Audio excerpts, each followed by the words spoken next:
Welcome to the Arts to Hearts podcast, a show where we take a peek into the hearts and lives of our favorite artists. From running a creative business and practice to mindset, we talk about everything that goes behind into making a life and a career that you adore as an artist. Think of this as your happy hour with your favorite artist in your studio. Hear them share the messy and the wonderful side of creating and living a creative, heartfelt life within and outside our studios. As you tune in, be ready to be inspired and encouraged. I'm your host, Charuka Arora, an artist, designer, entrepreneur, and founder of Arts to Hearts project. Thank you so much for being here. Let's jump right in. Before we dig into this episode, I quickly wanted to share with you about our first ever interview open call. Yes, every month we will be releasing a special themed podcast issue from our selected artists from our podcast interviews call for artists. The current theme of this open call is Garden of Nostalgia. You can simply visit www.arts2heartsproject.com and find all the details on how to apply. The open call ends on April 6, 2021, so apply soon. Hey you guys, welcome back to the Arts to Hearts podcast. I am your host Charuka Arora. I am so excited to have you here. And if you're joining for the first time, a big welcome to you. And if you're a returning listener, I'm so grateful for you. Thank you for being here and thank you for all your support. So a few days ago, I was actually invited by Mona of Art Moms United for an interview on Instagram Live. And I had such a great time talking to Mona. It was so welcoming. She had such really great questions to ask. And that actually was something that triggered the topic for this episode. We were just going through a lot of questions about my journey, about how it was for me while growing up, and what were a few challenges I would say for me so far. You can listen to this live video on Art Moms United. Shout out to everything Mona is doing. So while we were talking about all of this, in our conversation, I spoke about fitting in versus finding myself as an artist. And I think this has been something like really big in my journey so far. And honestly, it has also been like biggest blessing in disguise. As a child, I never was able to fit in. I always felt the odd one out. And that happened for me through most of my life. For some reason, I just felt like I was always seeing things through a very different lens and that I couldn't relate to a lot of people around me. Especially when I was growing up, the way I like things, I always wanted to spend time indoors, always painting, drawing, making something, whereas, people around me were really different. Even while I grew up, my ambitions were very different and what I wanted and my definition of success was also really different from peers around me and the life I wanted to create for myself. So this difference of perception, this difference of wanting something differently and doing things differently was something that I felt I always grew up with. When I entered into the art industry, I did not come from an art school and I came from a design school and I had been working for almost 5 years. I was consulting, I was working as a freelance designer, I had already started a couple of projects, businesses, and I had actually really worked quite a bit here and there and explored a lot about myself. I was quite well versed with technology. I think I'm really grateful for a lot of skill sets that I actually learned in all those 5 years. But then I knew that who I was and where I wanted to be, I decided to pursue art as a full-time artist.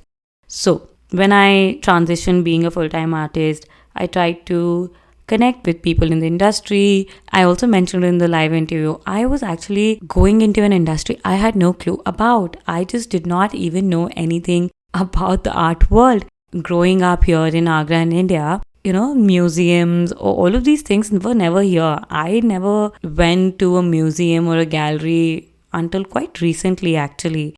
But I've really spent a lot of my time surrounded by culture, arts, design, a lot of these things. And I feel like sometimes you just see things differently because you've experienced something in a very different way than someone else, and that's perfectly fine. Because I feel like our experiences shape who we are and our own trajectory. All of us can look at one thing in very different lenses, and those lenses are often built by our own experiences, our own environments, our own upbringings. When I entered the art world, I actually felt like a lot of steps back into my career, or let's say into time, because I felt like things here were very different. Coming from such a digitized, such a fast forward very adaptive environment, I came to an environment which I felt was very closed. When you're doing anything that you have no clue about, you're a little apprehensive about everything. You don't know what you're doing.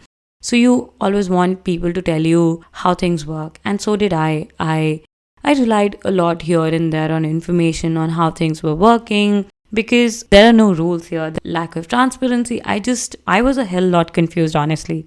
So of course I relied on information that I was passed here and there. So, you'll find people tell you don't do this, don't do that. That's how you become an artist. That's what you need. That's what you don't need. If you do this, if you do that. It felt like this is artist and this is rest of the world. And somehow I feel like I did fell in that trap that was minimizing, limiting, and to be honest, quite old school. And I was still trying to understand what exactly I wanted out of my own self, out of the career that I was looking towards building. And hence I just fell into the trap. For a while, I would say, I actually believed a lot of those things that I did not comply with. My personality, my belief system was completely opposite to that. Because for the past 5 years, I've been nothing but an entrepreneur. I've always done things on my own. I've always created a lot of opportunities for my own self. And I can never give someone the control of things that I want. So what I realized after some time, that what I was getting was actually not what I believed in. And I did feel that I was not able to fit in an environment like that. And I was seeing things with a very different lens, and I wanted things very differently. I think that was one of the biggest decisions for me, because when I realized that I couldn't fit in, when I realized that my belief system was completely different from what people around me had, I wanted just completely different things, and I saw things in a different light, I decided to embrace that self of mine. And thank God I did, because I decided that I needed to find myself and who I am as an artist than what people would define me as. I wanted to create a definition of my own, what felt true to me, authentic to me, and made me happy at the end of the day. And I feel like as artists, this is one of the biggest mistakes we do. Sometimes we want to be validated by a lot of things, but we sometimes fail to question that validation and where that validation can take us.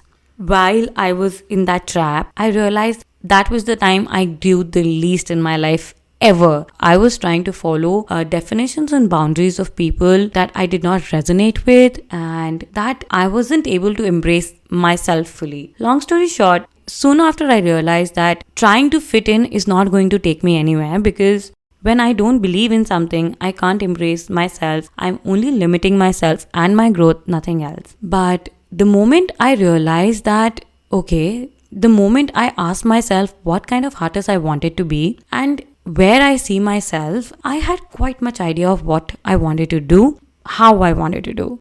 No longer what people said mattered to me, because I was clear that what creativity or what art meant to me, what being an artist meant to me. And that's okay. Everyone has their own definition and we're all entitled to one. But if you are trying to cap yourself within a definition that's not yours, I would say just check with yourself again, because sometimes we feel we need a validation from someone else, but the biggest validation we need is from ourselves to grow enough in our lives. Because if you don't feel enough of what you're doing, if you don't feel resonated, if you don't feel connected, you can never be your full potential. Ever since that day till today, I literally feel I am evolving every day. I am changing every day. I am growing every day, because every day I get up in the morning and I see myself. I see that who I am, and I love that part of who I am, and I'm ready to embrace that part. Honestly, that is the best decision you could do for yourself. So what I'm trying to say is that sometimes not being able to fit in and having a different perspective towards things is a good thing. All of us have very unique personalities, all of us have very unique tastes, and all of us have very different unique opinions, and we should embrace that part of who we are instead of trying to make each other identical of our own belief systems. If you feel that you are the odd one out, it's probably a good thing, because you have something to offer that someone else doesn't. You know yourself better than maybe others around you, and that you can always and that you are looking at things with a fresh perspective, maybe that someone else is not able to. So I hope this helps. I guess what I'm trying to say is that you are unique. What you're doing is unique. Your thoughts are unique and your work is unique. Don't forget that. I guess what I'm trying to say is that appreciate your uniqueness. Try to embrace all aspects of who you are. It's okay to feel different. It's okay to be different. Being different is not wrong. Being different is just, it means that you have something different to offer. You have something unique to share and something more to add in the existing definition of what things are. Sometimes believing in your own self is more important than anything else that you need to do. If you believe in yourself, believe me, no definition, no stereotypes, nothing matters. All that matters is that you believe in who you are and you go for it, and nothing can stop you. So I hope this episode was helpful for you. If you are anywhere around this situation and you feel like you are still navigating your identity, it's okay, we all are, and these phases keep coming and keep going. I think one of my biggest learnings so far in these years has been that if I feel differently about something, I'm no more ashamed of that, I'm no more shy of that, and I've realized that I work differently, I see things differently, make differently, and that's who I am. It is a blessing. It is something that I really should be proud of instead of feeling insecure. And honestly, that has been my biggest gift yet. Just do what makes you feel happy and stop worrying about if you will fit in or not. As long as you are growing, as long as you're authentic, as long as you connect with what you are doing, nothing else will matter and you will definitely reach where you are meant to be. Sending you lots of love. Thank you for listening so far. I love you and I can't wait to see you again. Thank you so much for listening to this episode. You can find all the details and links mentioned in the show notes of this episode available on www.arts2heartsproject.com. And if you like this episode, please don't forget to tag us in your stories and leave us a review here on iTunes or any of your favorite platforms. It really helps us to keep the show going. Thank you so much. I'm sending you lots of love and I can't wait to be back here soon again. Bye.